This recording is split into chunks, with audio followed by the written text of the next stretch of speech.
Welcome back, y'all, to episode 3 of the Mom Trade Podcast. I'm your host, Chantal. Listen, I'm excited to unpack today's topic. And if you're a new mom here, hello, come on in and join the festivities. This is a space for real moms, real stories, real conversations, and elevation. And man, let's get to it, y'all. Let's unpack why some single mothers rather stay single in 2026. And this conversation is going to be real, y'all. It's not going to be a comfortable conversation.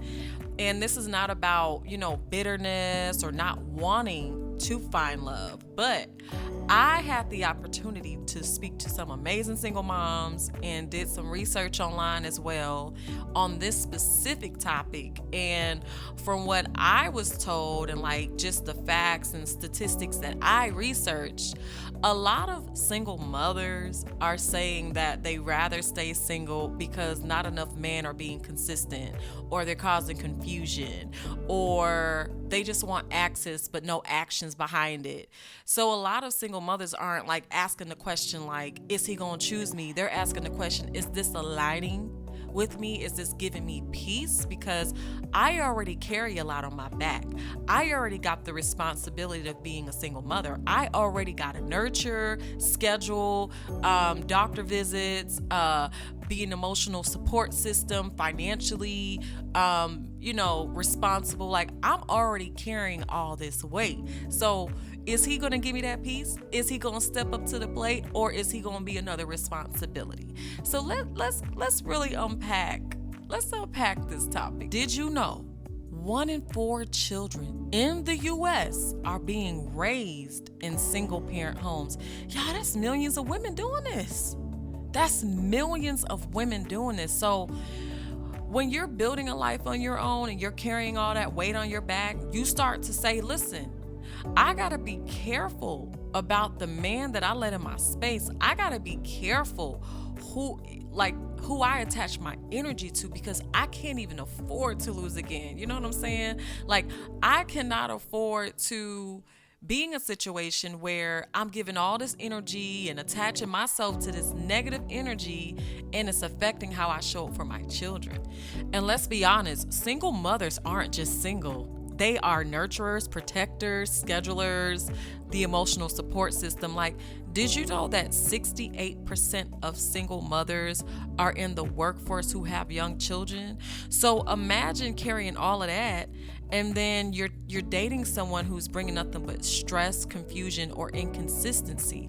This is why some single mothers in 2026 are stepping back and reevaluating it, because they just feel like it should be peace. It shouldn't be another responsibility. I already have a responsibility, my children. And let's talk about it. Modern dating, y'all. I don't know about y'all, but it's unclear these days. It's inconsistent. It's low effort. And then 78% of people are saying that they're experiencing dating burnout. So imagine dating burnout on top of motherhood. That's why some single mothers are stepping back. If it ain't real, I don't want it. I ain't got time for it. I already got a lot on my plate. You know what I'm saying? And it's not because they're being difficult. It's because they're tired. They're already tired. This is the shift right here, right? Women are no longer dating potential. A lot of single mothers are dating patterns, and a lot of these men come with patterns. And this ain't no man bashing episode. This is just real, y'all, because potential sounds real good, but those patterns, baby, they tell you the truth. 6 months down the line, they masks start to come off, and you start to see, now I understand. Now I understand. And then once a mother creates peace in her home, even if it's not perfect, she becomes very protective of it. So now the mindset is if you disrupt my peace, you don't belong in my life. You got to go. And I don't feel like that's harsh. I feel like that's healing. I feel like that's her finding herself. And let's be clear, y'all, single mothers aren't rejecting love. They're rejecting inconsistency, emotional immaturity, lack of effort, being an option. They're choosing alignment and stability and peace, because they have already experienced what it feels like to carry everything alone. When you become a single mother, you carry it alone. Not all single mothers, because some single mothers do have a support, but for the ones who don't have any support, you're carrying it alone. And even if you do got some support, you're still having to carry certain things alone, because at the end of the day, when you look at it, besides your family and the help that you got, it's still you and those babies. So they're not signing up to feel alone next to someone. It's one thing to be alone. It's another thing to be with a man, lay next to him, have sex with him, and be feeling alone. Like, that's the worst feeling in the fucking world.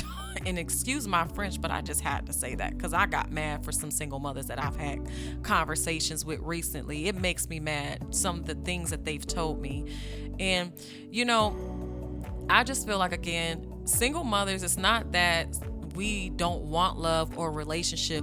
We just want to make sure it aligns with our peace, because again, our life is a lot. And a lot of us come with structure, right? So when we move with structure, we can't really, what I'm saying? We can't accept the whole inconsistency. It just does something to us, man. So, I want to get into the mom tray moment, y'all. Y'all know this is the reflection moment. And I want to leave you with this. Just because you can handle it doesn't mean you're supposed to keep accepting it. You don't got to accept it. Listen, a lot of people will say you should be grateful. You should be grateful that I'm dating you. You should be grateful that I'm here. But here's the reality. No, you don't. If he ain't giving you what you need, you don't need to be grateful for it. You know what I'm saying? You're not too much for wanting consistency, effort, peace, and like a real partnership. And being single is not punishment. You're actually protecting yourself. You're protecting yourself by staying single until you're ready and until the right man can come in and show up and give action and lead in leadership. So if you're in a season, where you've chosen yourself, that's okay. This is your reminder you didn't lose anything. You chose alignment. And the right connection, y'all, it's not going to feel like pressure. It's not going to feel confusing. It's not going to feel one-sided. It will feel like peace met you where you already are. So I hope, I said something in this episode that resonated with you. And if you know another mom that needs to hear this episode, go ahead and share it with her and go ahead and tell her to join the festivities. But anyways, y'all, this is the Mom Tray Podcast. Real moms, real stories, real conversations, elevated growth. And I will see you in the next episode. Welcome to the Mom Tray Way, y'all.